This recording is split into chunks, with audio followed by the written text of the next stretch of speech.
ሰላም ጤና ይስጥልን ውድ ተመልካቾቻችን በያላችሁበት የዓለም ጥግ ሰላምታችን ይድረስ። ይህ የአፍሪካ ሬኔሳንስ ቴሌቪዥን የዕለተ ቅዳሜ የዜና ሰዓታችን ነው። በዛሬው የዜና ሰዓታችን የህወሓት ቡድን ለአሜሪካ የቪዛ እገዳ መልስ መስጠቱን፣ የኢፌድሪ ጤና ሚኒስተር ዶክተር መቅደስ ዳባ ዓለም አቀፍ ሹመት መቀበላቸውንና በጣሊያን ፖለቲካ ውስጥ ተቃውሞ የቀሰቀሰውን የዶናልድ ትራምፕና የሜሎኒ ውዝግብን ጨምሮ ሌሎችም የተመራረጡ የአገር ውስጥና የባህር ማዶ መረጃዎችን ከስፖርታዊ ጉዳዮች ጋር ጨምረን የምንነግራችሁ ይሆናል። እንድትከታተሉን ከወዲሁ በአክብሮት የምጋብዛችሁ ዮናስ ግርማ ነኝ። አብራችሁን ቆዩ። ወደ ቀዳሚው ዜናችን ስንሻገር የህወሓት ቡድን ከቀናት በፊት አሜሪካ ለጣለችበት የቪዛ እግድ በይፋ ለአሜሪካ መልስ ሰጠ።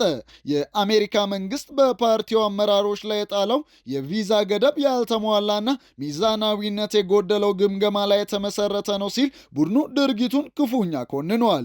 የህዝባዊ ወያኔ ሓርነት ትግራይ ማዕከላዊ ኮሚቴ በማህበራዊ ትስስር ገጹ ባወጣው ይፋዊ መግለጫ ህወሓት ለአካባቢው ሰላምና መረጋጋት የአሜሪካን ሚና እንደሚያከብር ቢገልጽም አዲሱ የማዕቀብ ውሳኔ ግን የኢትዮጵያ ፌዴራል መንግስት በፕሪቶሪያው ስምምነት መሰረት ያሉበትን ግዴታዎች በተደጋጋሚ አለመወጣቱን ወደ ጎን በመተው ኃላፊነቱን ሙሉ በሙሉ በህወሓት ላይ ብቻ የሚጭን በመሆኑ ፍጹም ተቀባይነት የሌለው ነው ብለዋል። የፕሪቶሪያው የሰላም ስምምነት ከተፈረመ ከ3 ዓመታት በላይ ቢያልፉትም የህገ መንግስታዊ ስርዓት መመለስ፣ የተፈናቃዮች መዋቅራዊ እርዳታ፣ የውጭ ኃይሎች ከትግራይ መሬት መውጣትና የህወሓት ህጋዊና ፖለቲካዊ ሰውነት እውቅና ማግኘት የተባሉ ቁልፍ ድንጋጌዎች አሁንም አልተተገበሩም በማለት ውሳኔው ሚዛናዊነት የጎደለውና ነባራዊ ሁኔታውን ያላገናዘበ ነው ሲል ተቃውሞታል። ቡድኑ በመግለጫው ማጠቃለያም የትግራይ ህዝብ ሰላምና ፍትህ ይገባዋል፣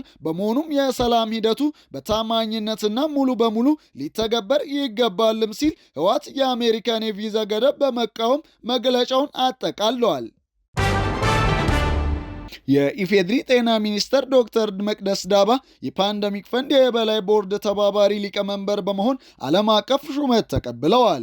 የፓንደሚክ ፈንድ ዝቅተኛና መካከለኛ ገቢ ያላቸው ሀገራትን አቅም በመገንባት ድንገተኛ የጤና አደጋ ክስተቶችን ለመከላከል ለመለየትና ፈጣን ምላሽ ለመስጠት እንዲቻል በዓለም አቀፉ ማህበረሰብ የተቋቋመ መልቲላተራል የፋይናንሲንግ አሰራር ነው ተብሏል። ሚኒስተሯ በአዲሱ ኃላፊነታቸው ዓለም አቀፍ አጋርነቶች እንዲጠናከርና አገራት ወረርሽኞችን ለመከላከል ለሚያደርጉት ኢንቨስትመንት የሚሰጠውን ድጋፍ በበላይነት በመምራት ለውጥ እንደሚያመጡ ፈንዱ ያለውን እምነትም ገልጿል። ዶክተር መቅደስ ኃላፊነቱን የተረከቡት የሩዋንዳ ጤና ሚኒስተር ከሆኑት ከዶክተር ሳቢን ሲሆን ሚኒስተሯ ኃላፊነቱን ከተረከቡ በኋላ ባስተላለፉት መልእክት የህብረተሰባችንን ህይወት መታደግ የሚችልና የዓለምን የጤና ደህንነት ዋስትናን የሚያረጋግጥ ጠንካራ የጤና ስርዓት በመገንባት ለትውልድ ማስተላለፍ አለብን ማለታቸውን ከጤና ሚኒስቴር የተገኘው መረጃም ያመላክታል። የ2018 ትምህርት ዘመን የ12ኛ ክፍል ሀገር አቀፍ ፈተና የሚሰጥበት የጊዜ ሰሌዳ ይፋ ሆነ። የትምህርት ምዘናና ፈተናዎች አገልግሎት እንዳስታወቀው ዘንድሮ ከግማሽ ሚሊዮን በላይ ተፈታኞች የሚወስዱት የ12ኛ ክፍል ሀገር አቀፍ ፈተና ከሰኔ 24 ቀን 2018 ዓ.ም እስከ ሐምሌ 17 ቀን 2018 ዓ.ም ድረስ እንደሚሰጥም አረጋግጧል። የትምህርት ምዘናና ፈተናዎች አገልግሎት የ2018 ትምህርት ዘመን የ12ኛ ክፍል ማጠቃለያ አገር አቀፍ ፈተና የሚሰጥበትን የጊዜ ሰሌዳ ሲያሳውቅ ፈተናውም ከ10 ቀናት በኋላም የሚሰጥ ይሆናል። በዚሁ መሰረት በኦንላይን ወይም ኮምፒውተር ቤዝድ ቴስቲንግ የሚፈተኑ ተፈታኞች በ6 ዙሮች የሚፈተኑ ሲሆን ከአንደኛ እስከ 3ኛ ዙር የተፈጥሮ ሳይንስ ተፈታኞችም ይፈተናሉ ተብሏል። ከ4ኛ እስከ 6ኛ ዙር የማህበራዊ ሳይንስ ተፈታኞችም የሚፈተኑ ይሆናል። ፈተናውን በወረቀት የሚፈተኑ ተፈታኞች የተፈጥሮ ሳይንስ ተፈታኞች በ3ኛ ዙር ላይ የሚፈተኑ ሲሆን የማህበራዊ ሳይንስ በ4ኛ ዙር በዩኒቨርሲቲ ውስጥ የሚፈተኑ ይሆናል ሲል የትምህርት ምዘናና ፈተናዎች አገልግሎት በዛሬው ዕለት በማህበራዊ ትስስር ገጹ ባሰፈረው መረጃ መሰረትም ይፋ አድርጓል። ወደ ባህር ማዶ መረጃዎቻችን ስንሻገር የጣሊያኗ ጠቅላይ ሚኒስተር ጆርጂያ ሜሎኒ ፎቶ እንነሳ ብላ ለመነችኝ በሚል ትራምፕ የሰጡት አስተያየት በጣሊያን ፖለቲካ ውስጥ ተቃውሞ ቀሰቀሰ።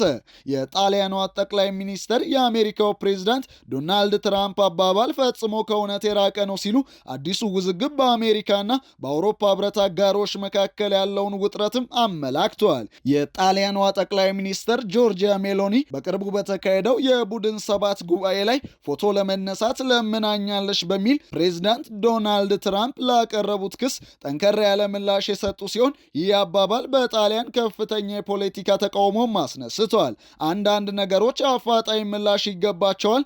የዶናልድ ትራምፕ ንግግሮች ሙሉ በሙሉ ፈጠራ ናቸው። እውነቱን ለመናገር በነገሩ ግራ ተጋብቻለሁ ሲሉ ሜሎኒ በማህበራዊ ሚዲያ በለቀቁት ቪዲዮም ተናግረዋል። የአሜሪካ ፕሬዝዳንት ከአጋሮች ጋር ለምን እንዲህ አይነት ባህሪ እንደሚያሳይ አላውቅም። ይህ የመጀመሪያው አይደለም። አሜሪካን በሚቃወሙ ጠላቶች ላይ የማያሳየውን ቁርጠኝነት በአጋሮቹ ላይ ማሳየቱ ያሳዝናል ከማለት ውጪ ሌላ የምለው የለም በማለት በሰጡት አስተያየት ትራምፕ አንድ ላይ ያስታውሰው የሚገባ ነገር አለ። እኔም ሆንኩኝ ጣሊያን መቼም የማንንም ቢሆን አንለምንም ሲሉ አክለዋል። ከቀናት በፊት አወዛጋቢው የአሜሪካ ፕሬዝዳንት ዶናልድ ትራምፕ ከጣሊያኑ ላሰበን ከተባለ የቴሌቪዥን ጣቢያ ጋር በነበራቸው የስልክ ቃለ ምልልስ አብራኝ ፎቶ እንድትነሳ ለመነችኝ። ከኔ ጋር ፎቶ ለመነሳት በጣም ፈልጋ ነበር። ባልነሳም ደስ ይለኝ ነበር፣ ግን አሳዘነችኝ ማለታቸውንም ይፋ አድርገዋል። ይፋ የሆነው ይህ ንግግር በጣሊያን ውስጥ ጠንካራ ተቃውሞ ያስከተለ ሲሆን የጣሊያን የውጭ ጉዳይ ሚኒስተር አንቶኒዮ ታጃኒ ወደ አሜሪካ ሊያደርጉት የነበረውን ጉብኝትን ሰርዘዋል። የውጭ ጉዳይ ሚኒስተሩ ታጃኒ በኤክስ ገጻቸው ላይ ትራምፕ በጠቅላይ ሚኒስተር ጆርጂያ ሜሎኒ ላይ የተናገሩት ከባድና አጸያፊ ቃላት መላውን ጣሊያንን የሚሳደቡ ናቸው። በዚህ ምክንያት ሰኔ 21 እና 22 ወደ አሜሪካ ለማድረግ አቅጄ የነበረውን ጉብኝት ለመሰረዝ ተገድጃለሁ ሲሉም ጽፈዋል። ይህ ክስተት ቀደም ሲል የቅርብ ወዳጅነትና ግንኙነት በነበራቸው ጣሊያንና አሜሪካ መሪዎች መካከል እያደገ የመጣውን ውጥረት ማሳያም ነው ተብሏል። ጆርጂያ ሜሎኒ ባለፈው ዓመት በትራምፕ በዓለ ሲመት ላይ እንዲገኙ ከተጋበዙ ብቸኛ የአውሮፓ መሪዎች አንዷ እንደነበሩ ሲታወስ፣ የአሁኑ የነጩ ቤተ መንግስት አለቃ ንግግር ግን ክፉኛ አስቆጥቷቸዋልም ተብሏል። ተመልካቾቻችን በመጨረሻም ከተጀመረ 10ኛ ቀኑን ለማስመዝገብ ስለተቃረበው የዓለም ዋንጫ መረጃን እናድርሳችሁ። ዘንድሮ በታሪክ ለመጀመሪያ ጊዜ በ3 ሀገራት ጣምራ አዘጋጅነት በሰሜን አሜሪካ እየተደረገ የሚገኘው ውድድሩ የመጀመሪያ 2 ተሰናባች ሀገራትን ወደ ቤታቸው ሸኝቷል። ዛሬ ሌሊቱን በተደረጉ ጨዋታዎች የካርሎ አንቾሎቲዋ ብራዚል ድል ስታደርግ ቱርክ ከዓለም ዋንጫው መድረክ ተሰናብታለች። የ5 ጊዜ የዓለም ዋንጫው አሸናፊዋና አንጋፋው አሰልጣኝ ካርሎ አንቾሎቲ የሚመሩት ብራዚሎች በኩኛ 2 ግቦችና በቪኒሺየስ ጁኒየር ቀሪ ግብ 3-0 በሆነ ውጤት ሃይቲን ማሸነፍም ችለዋል። ብራዚል በግብ ክፍያ ሞሮኮን በመብለጥ እኩል 4 ነጥብን ይዘው ምድቡንም መምራት ጀምረዋል። ወደ ጥሎ ማለፍ ለመቀላቀል በቀጣይ የሚደረጉ የምድቡ የመጨረሻ መርሃ ግብሮችም የሚጠበቁ ይሆናል። ውጤቱን ተከትሎ የሃይቲ ብሔራዊ ቡድን ከዓለም ዋንጫ የተሰናበተም ቀዳሚው ብሔራዊ ቡድን መሆን ችሏል። በሌላ የሌሊት ጨዋታ ቱርክ ከዓለም ዋንጫ የተሰናበተችበትን አስደንጋጭ ውጤትም አስመዝግባለች። በ23ኛው የዓለም ዋንጫ የምድብ 4 ጨዋታ ተርኬን የገጠመችው ፓራጓይ በጎዶሎ ተጫዋቾች ረጅም ደቂቃን ተጫዋታ 1-0 በሆነ ውጤት ማሸነፍ ችላለች።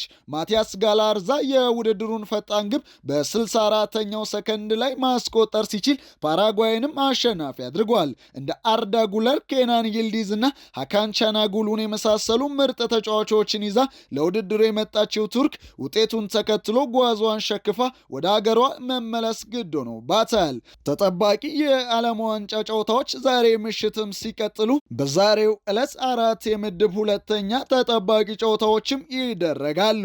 ከሚጠበቁት ጨዋታዎች መካከል ምሽት 2 ሰዓት ላይ ኔዘርላንድ ከስዊድን ሲገናኙ፣ ምሽት 5 ሰዓት ጀርመን ከኮትዲቫር ይጫወታሉ። ሌሊት 9 ሰዓት ኢኳዶር ከኳራሷዋ እንዲሁም ጠዋት 1 ሰዓት ላይ ቱኒዚያ ከጃፓን ጋርም የሚፋለሙ ሀገራት ናቸው።